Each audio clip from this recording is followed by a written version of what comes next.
amazing. So anyways, last night I posted about our interaction. I didn't post your whole UN paper by any means. I just posted a little top snippet of the title and stuff. And then I tagged in this lady that is very dear to my heart. She owns a horse ranch up in Oregon, and she has a daughter that is way cool, that likes to get into crypto and wants to understand the crypto and the new age stuff and the world and all these things. And she's reached out to me. She wants me to like help her daughter with crypto because I do NFTs. I do not do crypto. I do NFTs. And so she's reached out to me, but her daughter wants to do crypto. So you're going to be a great mentor for her, one. But two, I tagged her because I said, and Sarah Vincent, your daughter would be perfect for writing a grant for your horse ranch up in that does mental health up in Oregon. And so she then responds back in the message below. And she says, Aaron, I think this is great. I'd love to help. I'd love to be more involved. What can I do to also give back to you? You give so much to us. And I wrote to her and I said, let's have a grant event, like a grant event at your place with horses. We're literally all going to come and do grant classes and teach grants right at your place. And yes, sponsors are going to likely pay for it and stuff. So it's paid. It's not free. I'm not asking you to do it for free. I said, let's do this at your place in Oregon. And so anyways, I already see the magic of what you're going to do because there's two types of money that we've talked about, right? And I want to ask the difference, okay? So you have a fund, right? What's your fund? The Edify Capital. It's a data and intelligence-driven crypto hedge fund dedicated to social impact. Okay, and tell me, you and I met where? We met out in Boulder. Yeah, we met in Boulder on I guess like it was like a little retreat that our buddy was putting on. Okay, how did you meet our buddy, by the way? And what's his name? Josh. Yeah, Josh Owen. Josh Owens. I met him in Miami. I went down to Miami for the what was it called? Like the Northwestern or the North American like Bitcoin conference. And we were at a like private mansion party. And I forgot like how it came up, but like someone said Utah. And I was like, Utah, I'm from Utah. And then Josh was like, me too. And then the rest is history after that. Then we just stayed in touch and and then before we know it, like he's inviting us out to like this little private birthday party, which is where we ran into you. Yeah, I love it. So tell me why Josh Owen of Hunter DAO would invite Mohan to a private party for a new girlfriend that he just met. Honestly, I think it's because like, so when Josh and I met, like, keep in mind at this point in Edify's life cycle, like we had not incorporated, like we were just like figuring out, we were just trying to get exposure. We were just meeting people and we wanted to understand a little bit more of the space because Utah is pretty, I think like the soil is fertile, but like not a lot of people have planted yet. So there's just not a lot of people out here talking about crypto. So we're like, all right, well, like Miami is like the self-proclaimed hub. So when we saw the opportunity, Jose and I went out. Jose is he's one of the managing partners at Edify, right? And so like, Jose Rojas, and Jose, real quick, Jose is your mathematician. What's the difference between Jose? We'll come back to Josh Owen. What's your difference between Jose Rojas and you? Like, what are the roles and how do you guys? What's the cohesion? That's a great question. So Jose and I hold very complementary roles, right? So like complementary and supplementary in some regards, right? But basically like Jose and I are both managing partners. We're part of the general partnership at Edify.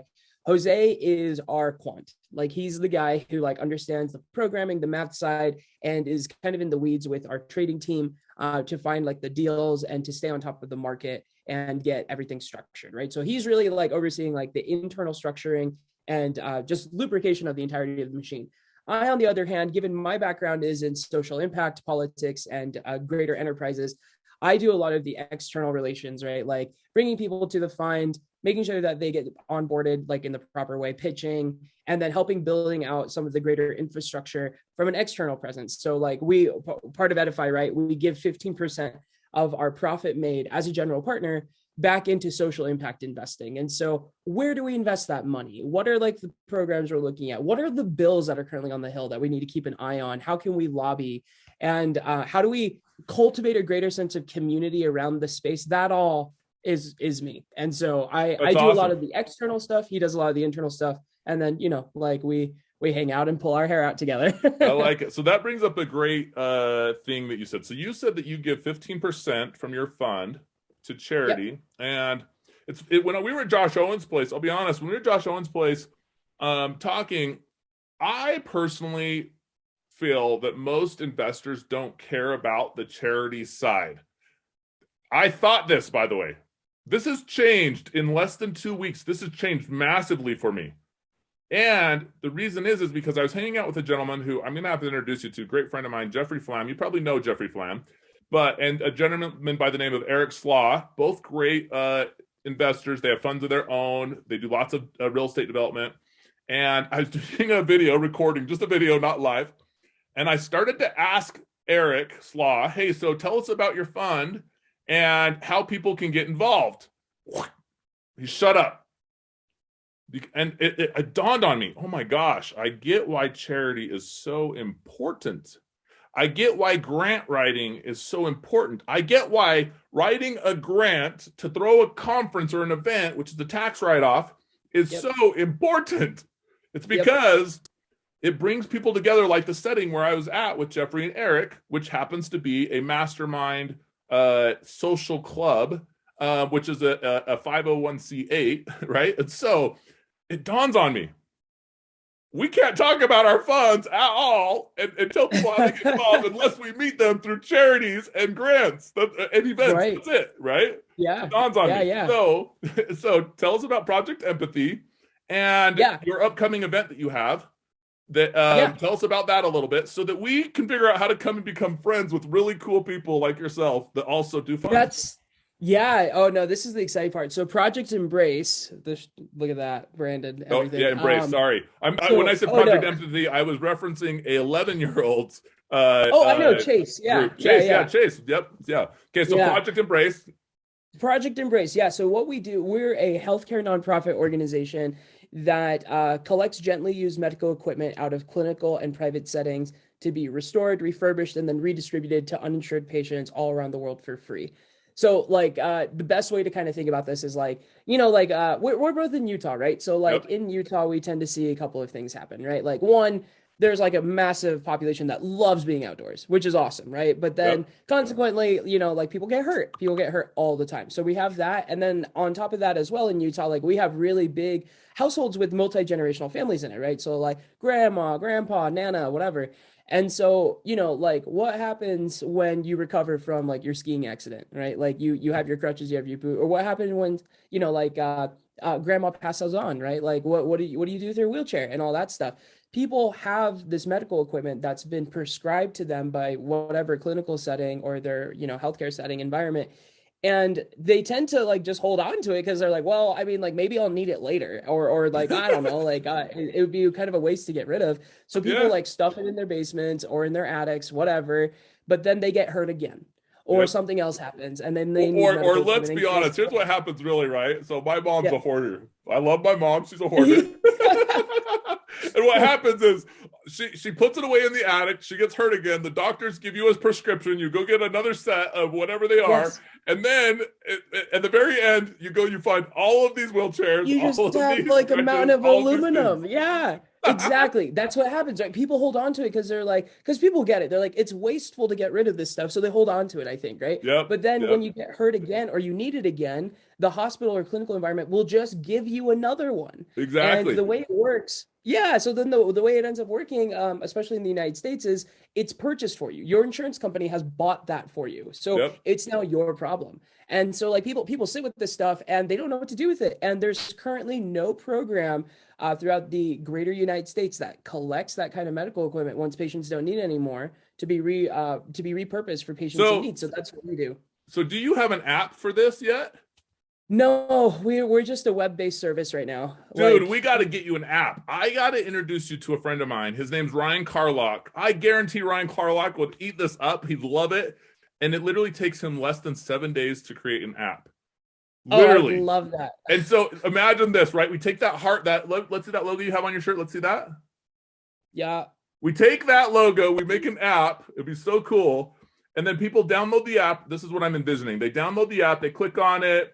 Then as soon as they're done, all they do is they do an Uber pickup, and we go to Uber or we go to one of the big DoorDash companies, and we set up with them a free pickup to go and then take it to whatever one of these warehouse locations are all over the country, which we could have sub chapters of your project, right? Right. So we set that up. Then they go and people in the Facebook group, or will likely post this and some other places on social media, I guarantee they're going to want to sign up for this and be like, yeah, we'll take that stuff and then just collect it. And then a big truck will come and take it and send it all to one spot. Huge. Guaranteed. Yeah, that'd be huge. I mean, like people love to help, and it's wild. Like there's such an appetite for something like this because here's the truth, Aaron, right? Like a lot of people when they get this stuff, they have a hard time, especially in Utah or where like really like family oriented communities. A lot of this medical equipment has a story. Like it belonged to a family member that's no longer with them, and so it feels wrong to just throw it away, right? Like you want it, you want to. If you could make sure that it can go to someone else who needs it, wow, right? dude, That's what matters. Okay. Dude, I'm seeing it now. Okay, so on this app, this is what happens on this app. Okay, you get a barcode, right? Yeah, exactly. We a do QR this. code. Yep. Yeah. So we go complete blockchain. You get a QR code, and you print off the QR code. You stick it to the donation. You scan it. Exactly. Yep. Then it shows up in the app. The pickup is integrated with an Uber, a DoorDash. We'll get one of them to sponsor it. I know. It then goes to somebody's collection house in a chapter of your project, right? Right. And I got it, Project Embrace, right? Yep. Okay, so it goes to Project Embrace chapter. And here's what's so cool is I think that we could take one of these disabled families that you've helped through the indigenous people or through whatever group that you choose, and they could collect the stuff. And for everyone they collect, I think that we could get sponsorships to actually pay them through neighbor.com, which is shared space, to put it in their garage, to put it somewhere in their house until that truck comes once, right? So we get a neighbor.com partnership. We get a delivery type of relationship. Oh, and you probably know John Richards. Do you know John Richards? I don't know John Richards. Oh, you need to know John Richards. He is Gardner, though, at Neighbor. Next to Scott Paul, who's probably the biggest angel investor in Utah. John Richards is number 2, and he's actually a primary investor with neighbor.com. So I know John very well. We've had great back and forth, and so we'll reach out to him as well. He's also done a lot of stuff at the universities, which I see you do a lot of stuff too there. So, but anyways, okay, so we set all that up. App, okay, we're gonna move that to the side now. So app will be a project that we have to come back on. Tell me about grant writing. Yeah. So what do you want to know? There's like so here's what I want to know. Yeah, exactly, right. So here's what I want to know about grant writing, right? So so many people, I don't know why they do it this way, but so many people think that you go and apply for grants. I don't think that you do that at all, in my opinion. So tell me, have you ever applied for a grant that existed and didn't write one?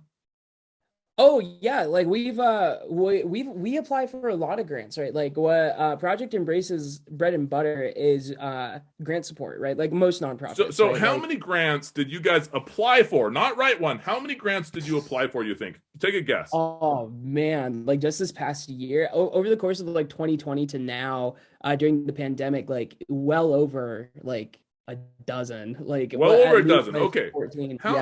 How many of those have you gotten? From that, like doesn't probably maybe like 40 to 45%. Oh wow, dude, you're better than most people I know. Most people I know, grant applying sucks. Flat out it's not fun.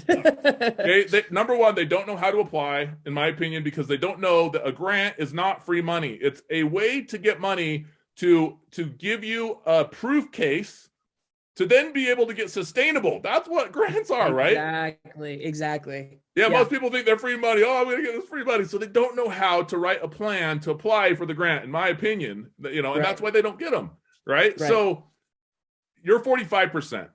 Do you know other people that are higher percents, or are most people lower percent, or what would you say?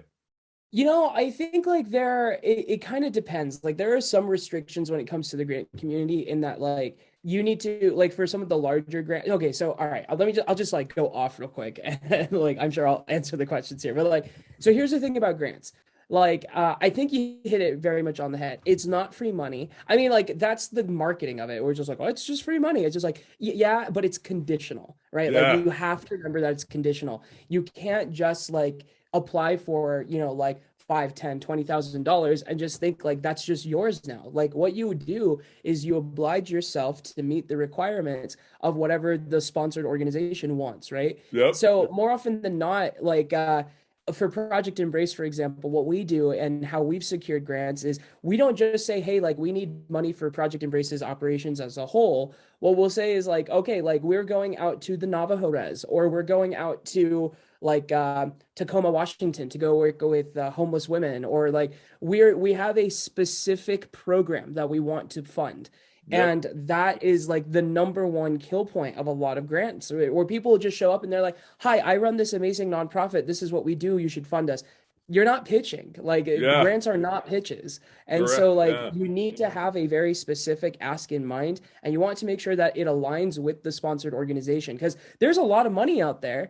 But the truth of it is, like, one, on like the banner of like the grant application, it will tell you outright like what they're going to fund. But then past that as well, like grants are very political. Like you need to know who the decision makers are, and you need to be in with them, because more often than not, grants like it's kind of like a courtesy call, right? Where like some really big grants, they'll like put a call into the community saying, hey, you should apply. But in reality, like they've already picked their winners, right? Yeah. Like, they already picked their winners.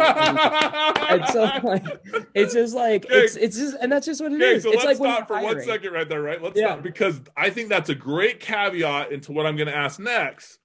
Yeah. And it'll pull up some other stuff anyways. Okay. So you're right. They've already picked their winners. So tell me, so big corporations, okay? We're going to say the Yeah. Fortune 500. We'll just start there for right now. Big corporations have two options. They either pay the corporation tax, which can be as high as 40%, maybe higher Yeah. now because of the recent taxes that came out, but at one point recently it was as high as 40%.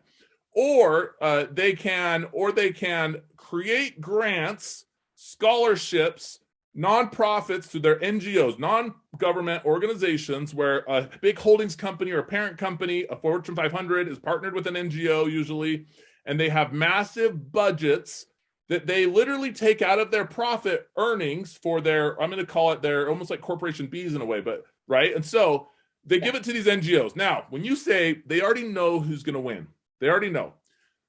These NGOs manage a budget, and they have to write grants or scholarships or charities that then can show that they're actually not just giving this money away. So the government doesn't come back and say, hey, you know, you're claiming you're giving all this money to charity, but where's it going? And that's why you have to follow the grants to a specific, right? So then what happens is people like the people in your Facebook group that you're creating that's free are going to actually learn how to write grants for these people that don't know how to spend these massive budgets, right? Right, exactly. And so they actually are going to go out and say, look, your organization, we'll just say, for an example, I'm just going to throw one out there. I have an organization. So my organization does resource management. My resource management company wants to see that our resources in 3 different locations go to certain types of things, or that we grow or we build with that community. So we start an NGO, which we've done. It's called Prodigy IM. And the 4 things for our nonprofit which is our NGO, in my opinion, because non-government organization versus a government organization for grants. So Prodigy IM does medical for low-income families, which, by the way, I'll just plug this real quick. Mohan is on my board, newest board member for Prodigy IM. We are so excited to have you for so many reasons. The guy's unbelievably decorated. I do deep dives on my people, and his name is so unique that it was so easy. He's got 11 pages on Google of Mohan and his last name. He probably doesn't even know this. I did not know that. Here's how deep I went on Mohan. I found his speech and debate listing on 127 pages of a PDF, and it's listed as you and some random number, and it says Bingham High School. He is a state champion, right? And a national, or just state? I went to nationals. I went to quarterfinals. Quarterfinals, national champion, and a state champion. And he also has ran for House in his in the state of Utah, which was his group. What group was that? 42? It was 42, but with redistricting, I'm now in. Well, I should say my parents. Like, I'm registered in House District 38, which I got you. Okay, so yeah. Mohan is decorated. We are so happy to have him, and we came together at Josh Owen's thing, which he's going to be starting a really cool thing called Founders. We were at the very first event, honored to be there. He also does so much work with the indigenous people that as soon as that happened, boom, light bulb. It's like, okay, he's already going down there. I have a truck that goes down there every week. How do we just do this together, team up resources, and like win massively? So anyways, so super excited to have you. So Prodigy IM, okay, NGO, resource management. We needed a way to take our resources, invest in ways that create housing developments for disadvantaged people, seniors is listed, and disadvantaged people, medical care for people that can't afford it, job creation. So, and then the housing is twofold, and it's because you're supposed to have 4 as a nonprofit. And so the housing is seniors and disadvantaged people, and then it's medical, and then it's job creation. So anyways, so through that, we put all this money in. Now we as an organization get all this money from our for-profit company. Okay. All this money goes into there extra. Okay. We still pay some taxes, but a good portion goes here. Now we need grant writers like Mohan and his Facebook group. I told him, I said, I want you on my board, but on 2 conditions. This is my favorite. Condition number 1 is you'll be paid. And so I pay all my board members. $250 an hour is normal for board members nationwide. $250 an hour, 2 hours only. Everything else is outside stuff. Mohan gets to decide and bill me. 1 hour is a board meeting, and then 1 hour is not. So a little background for people for that. But 2 hours, 2 conditions. 1, I'm going to help you raise your $10 million for your fund.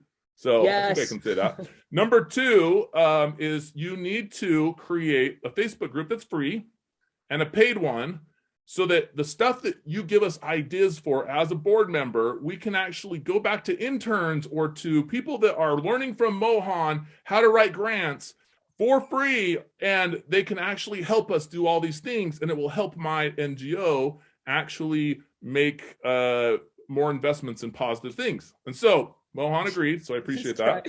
Aaron, like I remember when I first met you, you know, like one of the first things that you told me, you were just like, I'm a logistics genius. And I was just, and I like, look, I didn't know who you were. And I was just like, this guy. Okay. And then like, and now like, you're just like this. I was just like, it's so easy. Like layer 1, layer 2, layer 3, here's the thread that goes through all of it. Look at that. We've made a beautiful sweater. And it's just like, I'm like hearing all this, and it's just like, you are a logistics genius. Like it just makes so much sense. There's so much, I think like there's so much mutual interest in different sectors and spheres, but like people, I don't know, there's a lot of overlap, and a lot of people, this is like the biggest problem I think with a lot of just innovations being like nipped right in the butt, right? Like a lot of people aren't willing to look outside of their own silo and figure out like what everyone else needs and find ways to just like patch each other in. And I mean, like, it doesn't necessarily have to be like a cheap process. It doesn't have to be a free process by any means. 100%. But, not a lot of people think like that, you know, like it just, I think I said this when we were in Boulder together, but it's just like, you're the kind of guy who could just like stare at like a Rubik's cube and without touching it, just solve it. You know what I mean? Like it's just like it's so systematic. Like you just blockchain, need to know exactly dude. Blockchain 101. Blockchain. But you know more than blockchain. So it's blockchain. Exactly what you just said. Number 1. But number 2, when you stare at that Rubik's cube, when you stare at it, all of those pieces, the 7 different colors, is it 7 or 6? 6. The middle is 6. You, right? Of the rainbow. But anyways, the 6 different colors, and you stare at it, each one of those colors has a grant and a process that's written. And so most people won't take the blockchain. You write the blockchain, great. Now you know all the steps to take the mineral asset or the tree to make a house. You know all the steps. But most people won't go and work with the government properly to actually go properly mine their stuff out of the ground and get all the right things, grants, to do the exploration. Most people won't do grants to get the exploration. Most people won't do grants to buy the property and go meet with the community so they're not pissed off at you for buying the property. Most people won't do it. It's crazy. Yeah. So tell me one thing that I wanted to touch on is you said most NGOs know who the winner is before they even publish the grant. So why do they have to publish the grant and let other people apply for it? That's a good question. So, I mean, like, there's a couple of things to kind of keep in mind with this phenomenon. One, like, that for the most part is true, like, in most settings, right? Like, I learned from a really young age that one of the most influential types of power is referral-based power, right? Like, it's not what you know, it's who you know. And that is very much true in context of nonprofits and especially in grants, right? Because, like, It's not that hard to start a nonprofit. Like, you know this, right? Like, we both know this. Like, Yeah. it takes like 20 minutes. Well, And what's so funny like, is most people are lied to. They say it takes 9 months to get your nonprofit. It's so no, it doesn't. BS. It takes like 20 minutes and It's so like true. $200. Like, it's Yep. just it's dirt cheap. And like the problem with that is like, like here's an interesting statistic. There's over 10,000 nonprofits in the state of Utah. Yeah. That's so many, but There, most of there's them are not. 1,349,000 nationwide. Oh, wow, that's a really staggering statistic. But like, Yeah, that's the crazy. thing. Most of these nonprofits, and especially the ones in Utah, over close to 7,000 of them are not generating revenue. So like, why, right? Like, what ends up happening is like nonprofits tend to be like this old boys club where it's like a gated community. The largest, most prevalent nonprofits all have the same board members. They all know the same people. They all have the same deep pockets. It's like you're the kid on Halloween with like, and you're like, I want to get into that gated community because they all give away king size candy bars.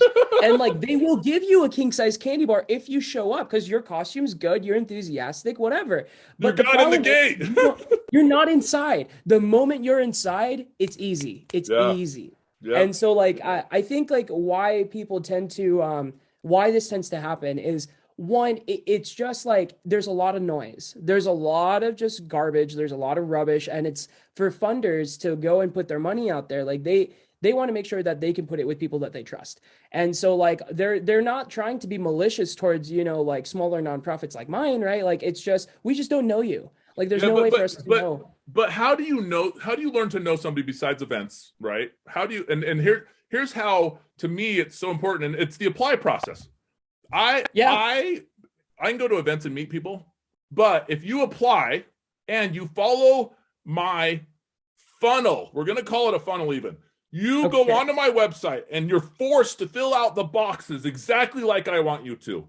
You then do the exact funnel. Now I can process the data myself and I can see that you're prepared for me to give you money. But quite frankly, if you're not going to be prepared, you don't have a pitch, you don't have a grant you've written, you don't have a fund, you don't have a white paper, you don't have a blockchain, you don't have any of these things, I would never in the wildest dreams give you money. Now, I used to give money to GoFundMe. I will not give money to GoFundMe anymore because of what they did to the truckers in Canada, and that was just a mess and debacle. But that being said, it was still a process, and everybody's seen their friends do a GoFundMe, right? Most people, though, they ask for money with no, what did you call it a minute ago? You called it something. You called it money with expectations. Oh, yeah, conditional, right? Yeah, conditional. Yeah, that's what you called it, conditional. So to me, man, you go to events and you meet people and you get to know them. Yep, you would give money to those people, 100%. You would actually even go to Mohan's Facebook group. You would get into the group and you would team up with Mohan and you would do a sponsorship where you say to Mohan, hey, I want to write a grant and I want to solve this problem and I don't have the network to solve this problem. So can you, in your Facebook group, help people gear towards this problem or this data that I want to collect, and I'll give away a grant. Here's how much the grant is. That sponsor gets to write it off as a nonprofit donation or organization. And they also get the conditional data in return. And most importantly, it's focused with the return of information. So it's a win-win, is it not? Yes, exactly. That's exactly how it goes, right? So like, I think like here's key and point. This is, and like Project Embrace is all about like the school of like hard knocks, and like it's just super Edisonian, and like we only became what we did because like I started Project Embrace when I was like 20. And so like I knew nothing and I was not going to school for business. Like all I wanted to do is I was like, yo, like I want to like take this medical equipment that's just laying around and I want to give it to someone else. Like that's all I cared about. Yeah. And so like I had to teach myself really quickly, like just business 101 on how to start, run, and sustain a business while it was, conceived in a dorm room off of like a ramen and potato diet. And then like But and then part of that though was like learning about grants, because I was like, as you know, like one of the first things that you're going to read in any like nonprofit 101 book is you need to apply for grants. But like people don't tell you the reality of grants, and the reality is this, right? So like I'll use Project Embrace as a case example. So there are certain processes within Project Embrace that can bring in money from grants, right? So we have like our collection and sanitization process as like one. Mhm. We have our delivery process as another, and then we have like education as I think the third one. So like what we do is when someone tells us that they have medical equipment, you know, like we have several drop off facilities that they can just go drop it off at, and then my team will go collect it, and then we'll take it to our warehouse, whatever. But like they can go drop stuff off, and then we go collect it, and then we put on a massive day where we restore all the equipment, because some of this stuff like comes from like a clinical setting, some of it comes from like Nana's basement where it's been sitting for a decade because Harold passed away and she didn't know what to do with it, whatever. And so Yeah. it's all questionable, right? Like some things like have not moved and are like collecting dust and rust, and then other ones like are straight out of the hospital. But like the golden rule for Project Embrace is like, okay, well, like if I wouldn't feel comfortable giving it to my grandmother, then we're not going to give it away to anyone. So like we bring this stuff That's in, and it good. has to go through this process, Yeah. and that process costs money. And Yeah. so like that in of itself, that's grant number one, right? Like we go and we say like, this is who we are as a nonprofit, this is what we do. This step in our process is crucial. If we don't have quality control, then we can't do this. And Hmm. so like that's where we ask for money there. The second process is then going like, hey, yeah, now we have all this stuff, and I want to take it to this target community in on the Navajo reservation, or I want to send it to Ukraine, or I mean like whatever. Like I want to do like disaster relief or whatever. And so like I have the supply now, but I need money to get it over there. I can Hmm. find the people, I can talk to the people. We have a history of that. Here's our ledger, but fund us to go there. That's grant two. And then grant three is like, cool. Hey, we are planning on going out to this place now. And guess what? When we're working with at risk Indigenous women, or when we're working with refugees fleeing Ukraine, this is a population of people that we do not understand, that we Yeah. historically have no information on. So Yep. leave it to my nonprofit to get information from this community and bring it back to you, the sponsor of the grant, and then do what you will with that information, right? Or like, hey, like, do you want us to help provide like literacy programming, right? Like it's just like, like we're taking out medical equipment like crutches, wheelchairs, whatever. Why don't you, Planned Parenthood, or like whatever, like family planning service, like talk to us, and we'll take out literacy programming or like pamphlets, literature even, Yeah. Yeah. and like hand it off to this community while we're out there. Like, I will you love fund it. us? That's And so awesome. like, but that's the problem. I think most people, when they think of like grant writing, they look at the entirety of their nonprofit and they're like, doesn't this deserve money? And it's just Yeah. like, well, duh, of course it does. But as a grant committee or a grant selector, like I'm not going to fund an entire organization. That just like that screams desperation to me. Oh, I I'm not love willing it. to like, I yeah, like I'm love not it, gonna put money into someone who's like, I need money.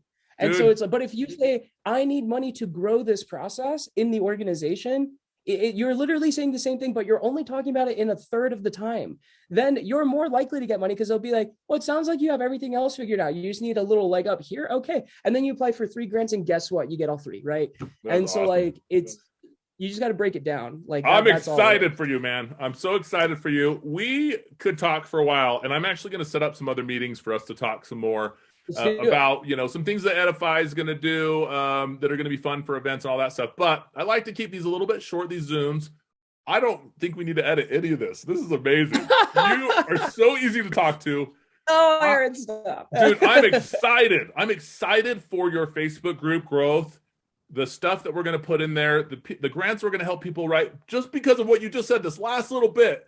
That if we can get people focused on, so laser focused, I used to call it the rainbow. A unicorn has a rainbow horn. They take the rainbow, all the colors of the world, of the Rubik's Cube, and they trample through the world and they suck it up through their body. And if we can get them to focus right through their horn, all of that color, it goes right through a prism backwards. And you know what happens Yeah. when you shine a light through a prism backwards? You know what happens? No, what happens? You get fractional rainbows. Oh, So, I mean, excuse me, when you shine a light through a rainbow or through a prism, you get rainbows. When you shine rainbows through a light backwards, what do you get? More fractional rainbows. But in a unicorn, when it shines through the horn of a unicorn, meaning probably a unicorn company that helps people focus, right? When it shines through that, a rainbow, from all of the colors of the world, and we can get them to bright, shiny objects everywhere. Just focus on your 3 things that your grant project does separately. You will light the freaking universe. And you, my friend, are going to help people do it. And it's going to be so cool. Oh, it's super easy. It's so much fun. And like, it's grant writing. I said earlier in the video, I was like, oh man, grant writing's not that fun. It's not fun when you are like so scattered that you feel like you're not getting anything done. But when you can hone in and focus in on a specific subject, like that UN paper that I sent you, right? Like, all of a sudden, like writing is fun. Like it's cool, it's easy, and like you see the fruits of your labor way sooner than you think you would, because it is very specific towards like the ask of the sponsor and the needs of your organization. And so like, like this Facebook group, what I'm hoping is like we can easily like get everyone on board and help people get to where they need to. So I'm really stoked. And looking forward to, helping people get to where they're going, and then doing more of these calls, like, and doing more videos like this. I think it will be, I'm excited. Awesome. I love it. So we're going to wrap it up. Is there any last things you want to say? Because, man, I think you killed it. I think it would just like, like a shameless plug, like if people want to learn more about like myself and my organizations, right? Like go check out projectembrace.org. Like that like gives you kind of a breakdown. We need to update some of the numbers on the website, but like that gives you a little bit of a breakdown of what we do, who we are. It's got like all of our news articles, the TED Talk, everything's posted there. And then Edify Capital, we're going to be launching our website here in the next little bit. And it's just going to be Edify, spelled EDEFI. So like edfi.capital. And so that will be up in the next little bit. But we're really excited. And, I'm really excited to see like where we're going to go with me on your board and with this group. And I'm really excited to see like what we can do with Edify and our events. But all of that will come in calls to come, I'm guessing. So 100%. And just so you know, the only reason I'd even put you on my board is because I'm more excited about you than what I'm working on. And so anyway. Thanks, Aaron. I'm excited. This is gonna be great. I love it. But, cool, man. All right. Well, I'm gonna wrap up, and dude, I'm excited to have you. So we'll get this out. We're gonna put this on your Facebook page. We'll probably put it on Prodigies as well, but Prodigies isn't public, and so But I'm excited to get this out there. We'll put it on your page, and dude, we'll be in contact soon, man. Sounds good. Okay, Aaron. I'll catch you later. Later, man.